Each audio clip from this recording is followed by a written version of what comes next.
This is Kelly. And this is Amy. And you're listening to Diary of a Death Investigator. Amy's sick today, so she sounds like a little like Kermit the Frog, maybe. I do. Yeah, I've been sick. So hopefully she can make it through this episode without hacking up a lung. I'll do what I can. No promises. Heaven forbid, though, we forget an episode because then we hear about it from you guys. So that's okay. It just means you're listening. So please continue to listen and share with your friends. Amy's excited about this case. We're calling it hashtag adulting. Or maybe mistakes in adulting. I don't know. Sometimes adulting's overrated, especially around this time when we're planning Christmas gifts and all that fun stuff. Amy's just looking at me like, yeah, I know. Hashtag adulting. I just got to make it one more week until the end of this semester. That's focus. Goals. Hashtag goals. Hashtag adulting. Hashtag goals. Make that one hashtag.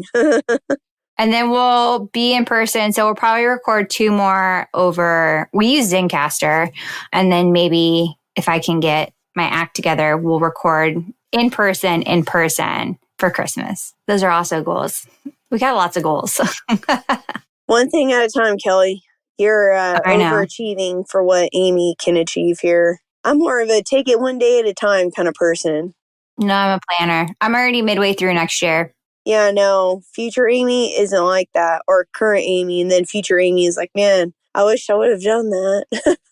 This episode sounds like a lot of fun. So can't wait to hear all about it. Yeah. Can't relate, but... There's a first for many things than this one. So let me take you on a magic carpet ride on down to, I guess, what some people would have liked to experience. So, all right. Shall we get started? Yep. Okay. So, oh man, this was in early morning hours, and I get a call from one of my favorite lieutenants, and this is when I still worked in the city, and he says, hey, do you know such and such adult store? I'm like, no, why would I be familiar with that place? And he laughs and he says, yeah, I guess that's fair. I mean, I guess when you drive past it, 'cause it's like right off of like the freeway, that's just something that you would pass. But why would I know that? So, yeah, I said, well, I'm going to need the address to this place. And so he gives me the address. And I said, well, that's actually not too far from where I am. So I will be seeing you in about 20 minutes. So I get on the road and I get there not too long. And when I pull up, there are already cameras there because they are assuming that this is a homicide. Like, oh, great. I just love when the news is here. And I don't want to be on the news in front of this adult store. So it's just not a great look. I don't want to be seen here. And then, of course, all the... In your uniform? Yeah, exactly. And, of course, all of the detectives and lieutenants. And then, of course, here's my transport already here. And they're all standing out front. I'm like, why do you want to be seen on the news in front of this place? And so I'm, like, quickly gathering my things. And I'm, like, practically running into this place. I'm like, why are you standing out front? Go inside. But I don't know. Maybe being outside is actually better than being inside of this place. Because... I'm sure, as you can imagine, what is actually inside of this place. And my transport driver, he's one of the, how do I describe him? Quite a unique person, which I had worked with him for several years. And sometimes I would have to tell him before we go to the family, I'd just be like, please don't say something in front of these people. I'm like, trust me, I know how you are and I love you, but please don't say something inappropriate. And so I walk in and I'm talking to the detectives and I'm like, so what's going on? And I can't help but see out of the corner of my eye that my transport driver is just perusing the store, and he's like, hey, Amy, look, look. And he's like pointing at things. And I'm like turning like 50 shades of scarlet red. And I'm just like, oh my gosh, like, why? Why? But I can't help but appreciate a little bit of the humor as he's like chuckling to himself about all of the disgusting things that are in the store. And so the detectives, they all have a gross sense of humor too. And they're laughing as well. And I'm like, okay, so let's just get this over with. And I'm like, well, where is he at? Because I'm thinking, okay, he's in the store area. So I'm like, well, where is he? And they're like, oh, there are rooms in the back. I'm like, what do you mean? There's rooms in the back? And they said, well, they call them like pleasure rooms in the back. Okay. And Okay, wait. What time in the morning was this? 4:00 in the morning. And what time did he die? So they told me that this was, I guess he was found around like 1:15 in the morning. Okay. So usually when they get there, they have their CSIs take pictures and stuff before they call me. So, which is nice that they don't call and wake me up early, unlike our state agency. They get their stuff done first. Was this during the week or on a weekend? I think this was on a weekend. Okay. I'm making sure that, like, I'm sure those rooms are booked up. Actually, the morbid side of me is like, oh, I wonder if these rooms are booked up, like, full time. Do you have to go online and, like, make an appointment to book these rooms? Like a hotel room, yeah? No. Because you're renting a room, I'm assuming. You can just go in there whenever you want? Whenever they become available. They don't charge you? Yeah, but I don't think that they are occupied for too long. I think they're in and out pretty fast. What about like sanitary purposes? Like, do you bring in your own stuff or do they flip the stuff for you, like sheets and... No, it's not that kind of place. Ugh. Don't worry, Kelly. I'll describe it for you. I haven't got all these questions. Trust me, it is not what I expected either. So I'm asking who this guy is. Where is he from? How did he get here? So how did I get here? So I don't want to be here. Why did I get here? How did I get into this predicament? So this guy is actually from out of town. And on business? Was he on business? Oh, no, he's here on pleasure, Kelly. Pleasure trip. Oh, he only came for this reason? Yeah. So he told his wife. Oh, no.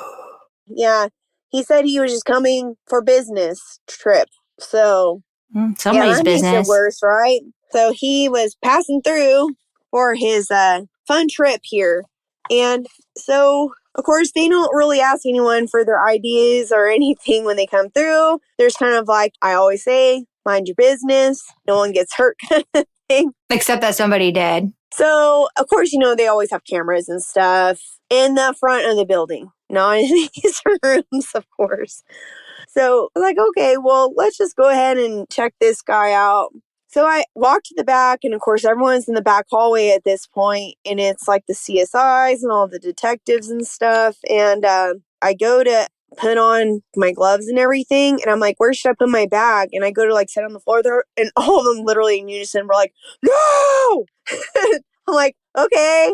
And I'm like, why are my shoes sticky? And they're like, you don't want to know.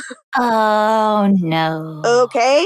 So I'm like, well, where is he? And so they open the door, and the floor is tile, but the walls and ceiling are all linoleum. Are they like black? No, they're shiny. Oh, like what color though? Shiny silver, like a kitchen. Oh, like a disco ball. And they're streaked with stains. And I remember walking in there and just start gagging. And I'm just like, why? I was like, is anyone else coming in here with me? And they're like shaking their heads like, no. I'm like, I hate you all. And they have these like TVs in there, I guess, for viewing pleasure. And there's like a single seat. And then this guy, our poor decedent, he's down on the floor. Ugh. Next to a wall, and he's on his stomach, and his pants are still pulled down, and there's like a used condom in there, and he still has like his wallet and his keys and stuff. So I'm like, okay, so why do you guys think this is like suspicious? Because if someone would have like hurt him on purpose, they would have taken like his wallet at least, I would think. And they're like, well, he has like this wound to his head, which he did. He had like a big lump on the front of his head, and it was like a laceration, like on the front, like a cut, an abrasion to the front of his head.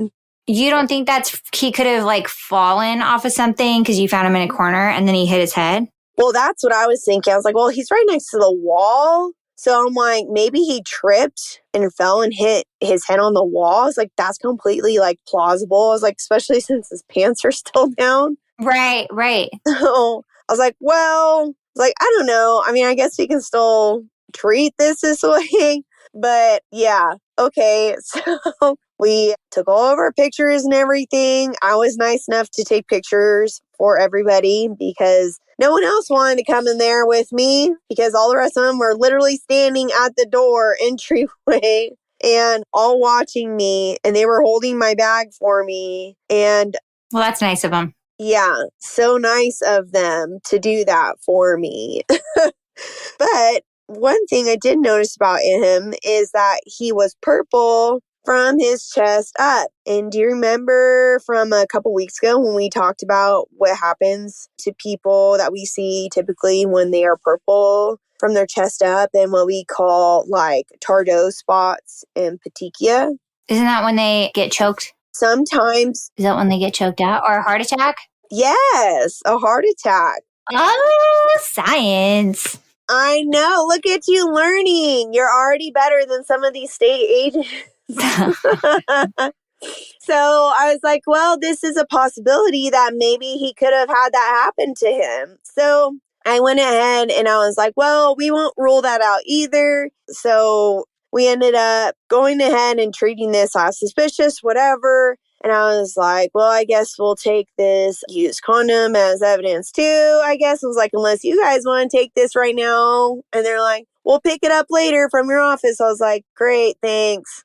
So not only did I get to work the scene as evidence as well, but I got to work him as evidence later at the morgue. So later on that morning, our office put out a release to the news that this gentleman came in from out of town and they released his name. So that's basically how his wife found out.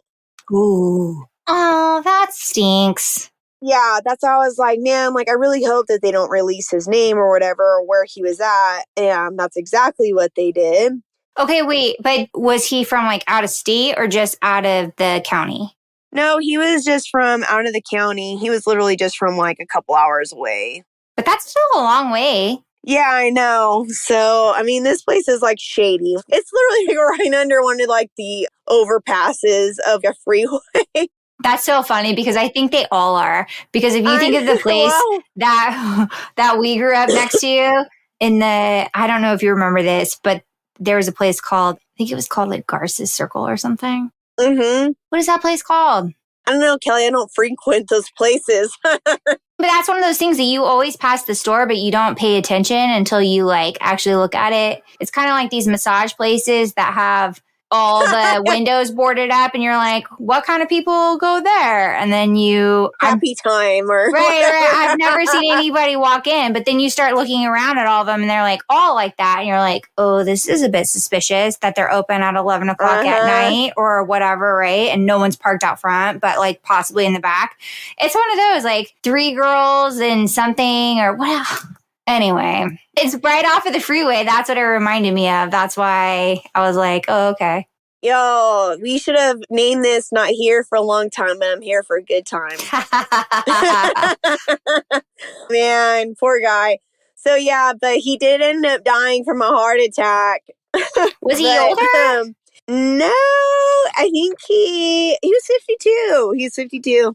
He was a little overweight. I didn't find any medications on him, but he could have had them like in his vehicle. But I think probably what happened was when your heart rate's up, could have had like a clogged artery or something like that and could have just had like a massive heart attack. Probably could have tried to get up and like get out of the room and like ask for help or something. And maybe that's why he just like fell like right by the doorway. Oh, he wasn't with anybody? Not that we know of. I mean, it could have been he was meeting up with somebody there. I mean, that's typically what those places are for, is like meeting up with someone. And maybe. Yeah, because why would you sit in there by yourself? Like when you can do that in your hotel room or something. It could have been that they got scared and they just didn't know what to do and they left. I don't know. People do stuff like that all the time. Yeah, but my question is, if he was with somebody and he was alive and he had a heart attack, they could have called 911. And would that be considered like, I don't want to say murder, but if they didn't help? No, that's just like negligence, which is a civil lawsuit. It's not necessarily criminal because his death is natural. It's not something that they're responsible for necessarily, or like failure to act. So I don't know. People do weird things when they don't know how to react to stuff like that. And especially if they knew if he was married, or they just don't really care about that person and they're just like, well, I'm out of here. Yeah, because I'm just thinking, if you said he had a condom on, then did you guys test that and get any other? That's not our job. We typically send that to police. So, especially when we deem that it's not like a suspicious death after all, like it's natural causes. So, I mean, it turned out to just be natural. So, in that case, they wouldn't test that stuff because that stuff is expensive and DNA testing takes forever. Oh, poor guy. I know. Yeah. Like, I feel embarrassed for him. And at the same time, like, well, don't cheat on your wife. Well, but he wasn't cheating on his wife, right? I mean, that's why I'm thinking that he was cheating on her. I actually think that he probably did meet up with somebody and was in there with somebody. And I think that they probably left him there. He probably died of natural causes, but they probably left him in there because all of that seems suspicious to me. Otherwise, why go out of town to do that? And then why lie to your wife about it unless you're going to do something shady, right? That's how I see it. Another thing I just want to bring up, and we're not sponsored by them, but with the heart attack, and maybe he knew that he could possibly have one or not. But my husband and I, for Christmas, got each other those pre-nuvo scans. There's like 8 in the country, but like that's how you check and see if there's something wrong with you. They're definitely going to find something wrong with you, whether it's bad or not, especially when you're 40 years old. Although I'll say my scan came back worse than my 73-year-old father-in-law scan. So, I mean, I'm fine. I don't have anything stress. He's stress. Less stress, God bless. That's hashtag truth. We got a lot of hashtags in this episode. But that's definitely something for people to look into if you're worried about your health or you're someone that's proactive, because maybe he would have caught it before. Maybe he would have known what kind of situation he was in. I mean, like I said, there's only 8 in the country. I think they're doubling up by next year. But we went on Instagram and found again, hashtag pre-nuvo partner. And I got $300 off for the scan, but oh, nice. Head to toe, full body scan. Off of how much? I was like 1%. No, but I mean, scans are really expensive. And so they say to do them, like, if they find something serious, I think 1 in every 10 or 1 of every 20 people that they scan, they find something serious like cancer, right? So they head to toe will scan you. I mean, I have things like cysts in my liver. Where did that come from? Or cysts on my spleen. And I'm like, I don't know what these are. So just things to know going into it, so you don't end up in an awkward situation. Hey, you know what? I'm really good with a scalpel, Kelly. No thanks. I can help you. No, thank you. No, thank you. Ask my students. I talk to them all the time about this stuff. What about? We do dissections. Oh, yeah. No, I'm not really into that either. Yeah, well, that was an interesting. Help me help you. Great. We didn't get any bad feedback about Mama Mia being on. We were just talking about her podcast voice. She's got a pretty good one. Yeah, she'll be super excited. Yeah, people liked having her on. So maybe for Christmas in a couple of weeks when we're together, then she can join us again. Yeah. But as always, you guys, if you have any questions or comments, you can email us at kelly@diaryofadeathinvestigator.com, or you can message us on our Instagram page, Diary of a Death Investigator. We are still looking into finding some of the past cases, answers for those, where they are now or whatever. Oh, we are? I forgot about that. Yeah. No, we are. I've been doing some digging too. So it just takes time. information is not always easy, even for a sleuth like me. Yeah, that's what Kelly lives for. I do. As long as it's not my life, we're good. We Gucci. Are the kids saying that now? I think they're like not saying that anymore. No, I know. They inform me of that stuff all the time. They're like, Miss Waters, we don't say that anymore. I'm like, I can't keep up with it. Until next time, thanks for listening. Bye.